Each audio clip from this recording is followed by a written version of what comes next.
Today on the show, I have the great pleasure to welcome someone who wants to build the United States of Europe. He's a Dutch member of the European Parliament, Reinier Van Lanschot. Dag Reinier, hoe gaat je? Het gaat goed. Thanks. And how are you today? Good. I know you have a meeting at the EU plenary in 20 minutes, so we'll go fast. Yes. You want to build a European army to cut Yes. US reliance. Is this really possible? And what steps would you consider? I think the first question should not be, is it possible, but is it necessary? And if you look at the threats that Russia is posing, the war they are fighting not only in Ukraine, but against the EU as well. And if you look at the unreliability of the US, in some cases, they might even become an enemy. Just look at what happened in Greenland. If you look at those two things, then it's absolutely necessary that we have autonomous European defense that hopefully collaborates with the US, but if the US drops out, can function by itself. And what I notice is that the support for a European army has increased across the continent by a huge amount. And now a majority of Europeans is actually in favor of it. So how do we make it happen? Sometimes I see that it becomes a semantic discussion. Call it a European army or a European defense union or a European pillar within NATO. I don't really care how we call it, as long as we have autonomous defense that Europe can use by itself. And for that, we need a couple of things. We need our own intelligence. We need our own satellite systems. We need our own command and control structures.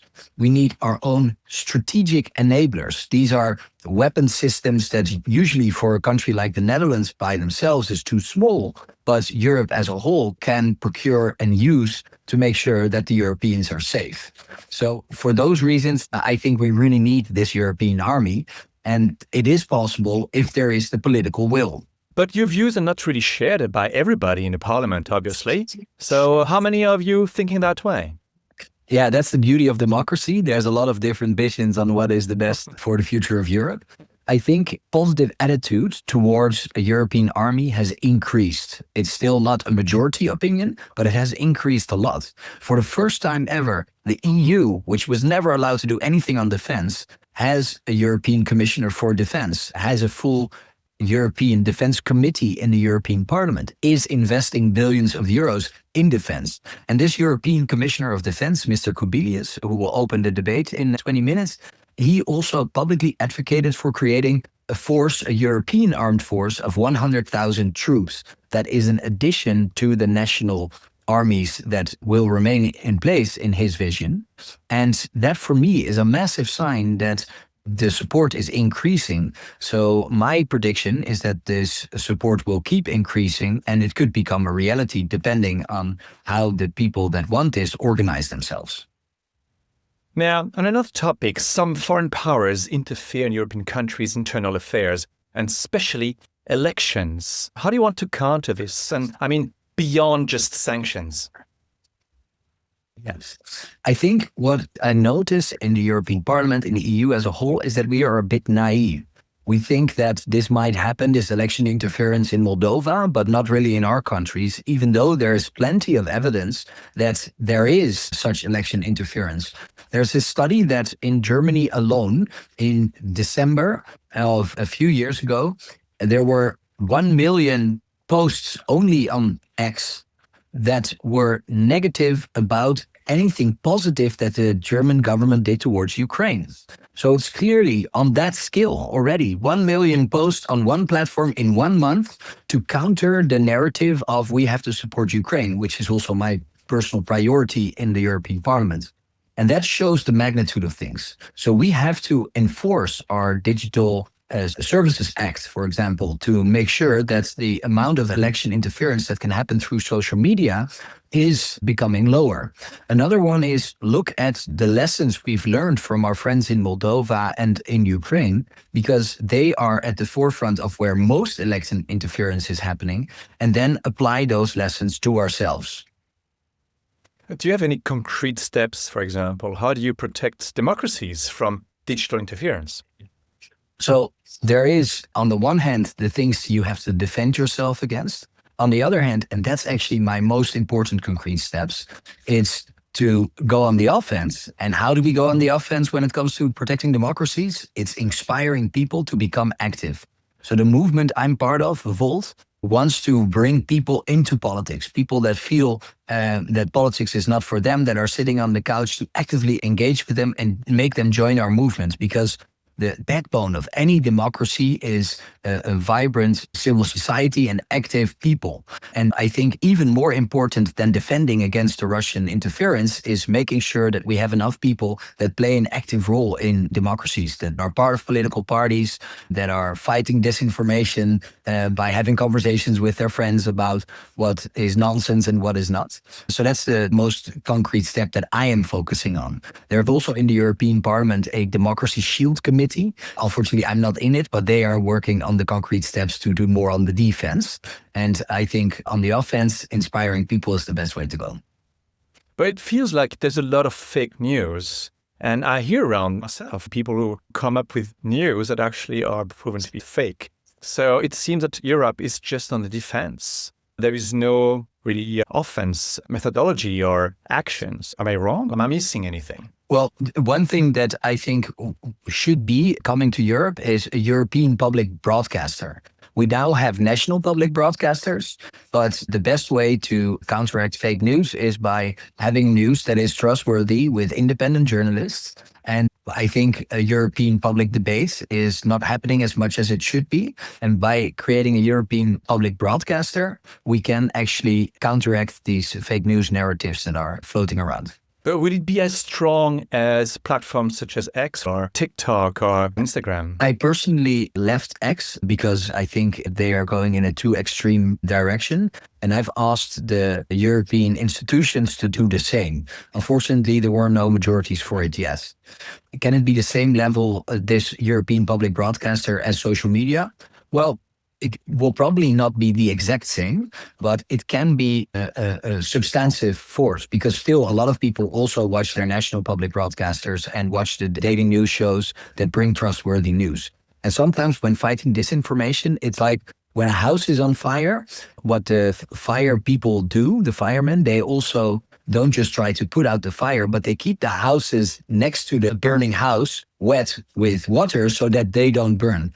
And sometimes making sure that disinformation narratives don't spread, you don't do by making somebody who's convinced that Putin is a great god, that he is not, and that he's a war criminal, but by letting the people around them know what the real narrative is.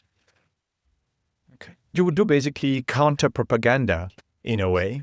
I wouldn't say counter-propaganda, because propaganda is state-sent communications that tries to force down a narrative. That's not what I'm trying to say. So thank you for asking that question so I can clarify. What I'm trying to say is we create platforms where independent journalists can do their work in an independent way. And with that, the trustworthiness becomes a lot higher. And I hope that it also goes with a lot of public scrutiny towards European politicians like myself.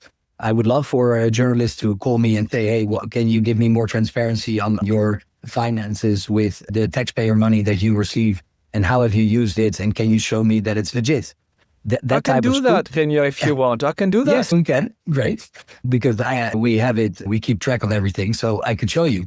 But I've never had questions like those. So also, if it comes with public scrutiny towards politicians, I think it's good, because that strengthens democracy, it strengthens transparency. So definitely not state propaganda, but more room for high quality journalism to do their work. That's the key journalism to democracy. Now, how do you balance cyber defense against digital interference and privacy? Yes, it's a very good question. And it's a dilemma that we face in many different fields. So personally, for me, privacy is incredibly important. I think if you look at the different continents around the world, we see the hyper-capitalism in the US that doesn't really take these privacy measures into account, so they can put as much advertisement as possible to you, or in China, where it's used for oppression. I am very happy that Europe is strong on privacy, and I'm also trying to protect privacy. There's an example where I show you the dilemma between the two values. On the one hand, protecting ourselves in cyber, and on the other hand, with privacy. So you have this chat control regulation It's a regulation that's aimed at looking at what you send to others with your phone to prevent child sexual abuse material. And the idea was, we are going to scan everything that you send to somebody. And if there is child sexual abuse material, then we're going to find it. And then we can criminally prosecute the people that send it around. This is something that I've been against. Although, of course, I want child sexual abuse material to be zero. But at the same time, this was like throwing a nuclear bomb to kill a mosquito, because it would interfere in your privacy so much that it would scan everything you ever send to anybody. And even if I send a photo of my daughter to my wife, then maybe that might give her false positive. So we've tried to prevent that legislation from coming. We say there are also other mechanisms to fight child sexual abuse materials that we're not doing yet. So let's use another tool for it. And this same dilemma comes into play with cyber defense, because we could, for example, say we move to pseudonymity on social media, meaning you can still give yourself a nickname, but you have to, somewhere at the social media firm, provide your true identity. And if you break the law, if you start dealing drugs via social media or sending around stuff or trying to convince people to do terrorist attacks, then the people can find you and ask for your true identity, and with that minimize the amount of criminality that happens on social media. That's something that I'm in favor of, under highly well-defined borders with the involvement of judges, after a strict process. So there are possibilities where one might say, okay, in this case, protecting ourselves in cyber is more important than privacy, but only as a highly, highly exceptional last resort. Now, there's a lot of things also the EU where you need to have a consensus. What about vetoes in the EU security policy, for example, like in the case of Ukraine? What do you think about that? Yeah, so for me, if I had a magic wand and I could change one thing about Europe at this point in time, that would be it. Deleting all the vetoes, because it is really hurting our ability to act. And we live in a time where a lot of action, government action, is needed to deal with the challenges we face. So I wrote a book about Europe. It's called We Are Europe, where I analyze what the EU is and what it could be. And the two things I want to mention is the two biggest flaws of the EU right now. Firstly, it's an inability to act. We need to be able to make big and quick decisions to protect ourselves for our security, but also on climate change, to improve our competitiveness. There are many elements where big decisions are required, but we cannot make those decisions. We lack decisiveness. And the main block of what's holding us back is that veto. It's like we're in a car, there's 27 people behind the steering wheel, and if one presses the brake, we will stop, even if 26 are pushing the gas pedal.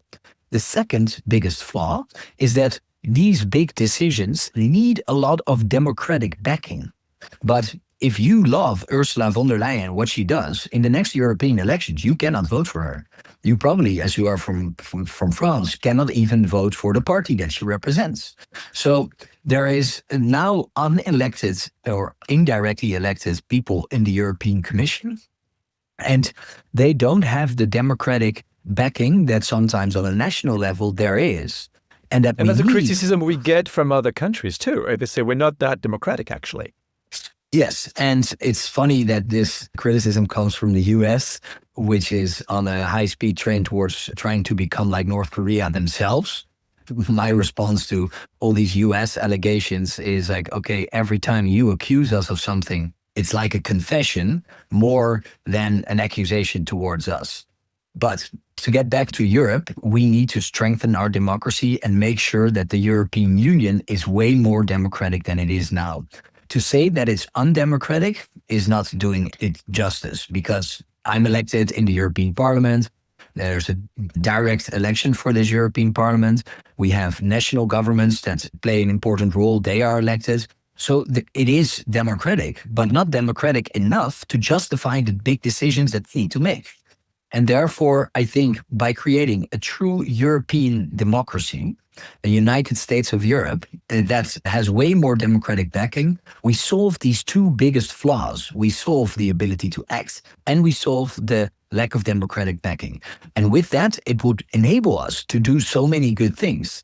And then the potential of Europe is insane, because if you look at us, 450 million people with a strong economy, with highly educated people, the happiest people in the world, the highest amount of social mobility, then Europe really is the place where you want to live. But we are not using that full potential. So when do we get the United States of Europe, according to you, if we will ever get this? If you look at European history in the past 70 years, then there's a consistency. And that consistency is every time European leaders come together at moments of crisis, and all of a sudden they take a big leap forward and then go back to their countries and say, well, actually, we have to take this big leap because alone we nothing. It's a quote from Merkel after she changed her position on Eurobonds, the ability for Europe to loan money. During the COVID crisis, she said, the nation state alone has no future.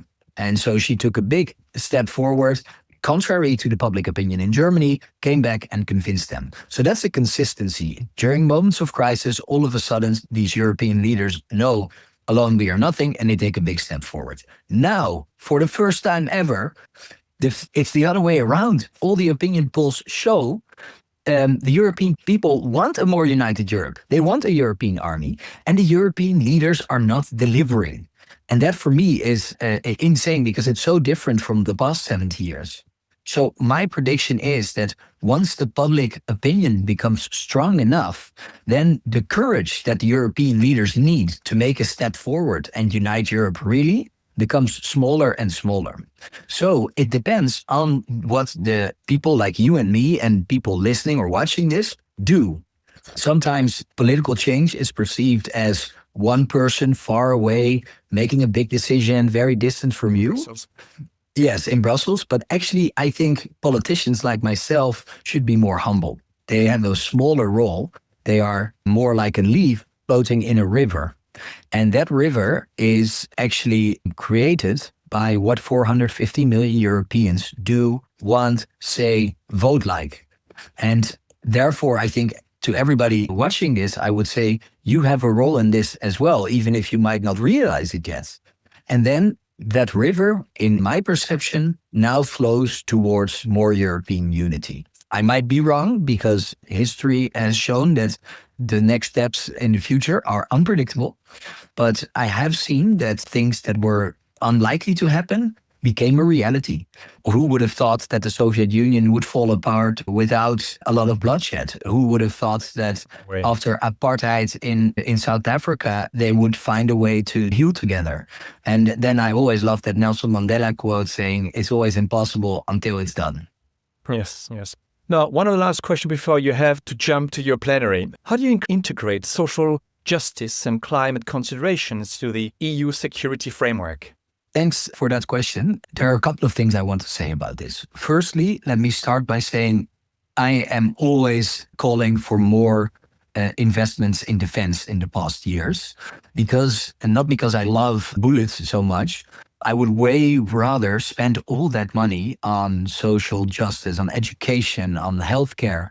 I think it's a failure of humankind that we are now forced to spend so much money on defense. So it's a shame that it's necessary, but it is necessary. And if we don't do it, the likelihood of more war increases.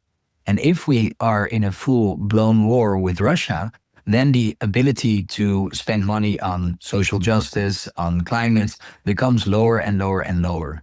So that's why I think it is super necessary to do it. And what I hope is that in 10 years, we will have a conversation and you'll be like, oh, it's such a shame you called for all these investments in defense, and now we have all these useless drones sitting in a factory somewhere doing nothing. And then actually, if we manage to deter Russia and not use this at all, then actually I consider it a success. So looking forward to all these useless drones sitting there being not used. Because, yeah, exactly. And maybe one last other thing that I want to say about this is social justice and climate change also are a security risk in and of themselves. On the one hand, climate change, There's this Dutch general that I admire, and he wrote a book about how climate change is creating security threats. So there really is a dimension between climate change and security as well. Big changes in climates in the past have also led to wars. And on social justice, there's nothing that Putin fears more than a vibrant democracy at his doorstep. So if we eliminate social welfare, if we eliminate investments in education and in healthcare, for example, there will be more people that suffer and that are more inclined to vote for these populist parties that undermine our democracy. So I think investments in social justice and fighting climate change are actually also helping our democracy, helping our security. That's why I want us not to pay for these investments in defense by cutting a lot of healthcare costs, but I want Europe to loan money on the market, create these euro bonds, and use that to invest in both. Missing both. Now we're coming to the end of our interview together. I'd like to ask you, what do you wish for Europe in the next 2 years? What would be your top wish for Europe? Well, my top wish is getting rid of the veto. That would enable us to make a lot more fast decisions. And I think that's also in the realistic wish, because that could happen on Thursday. On Thursday, all the European heads of states are coming together. If they just decide to do this, then it's done. It's within the current European treaties, that's possible. That's my sort of realistic wish. Then my other and more important wish is for the war in Ukraine to end as quickly as possible, in a way where Russia does not consider it a win and where Russia will never, ever think again about invading either Ukraine or another one of their neighbors. That's my biggest wish. Okay, so that your wish of peace again in Ukraine and will realize. Thanks a lot for taking some of your time. I wish you a great plenary session, a great speech, and thanks for visiting us. Thank you very much, Reinier. Ciao, ciao. Thank you for having me. Bye-bye. Thanks for listening. If you enjoyed this episode, please like it and subscribe to our channel. Do you struggle to capture and share the knowledge of your experts? Contact us. We'll love to hear from you.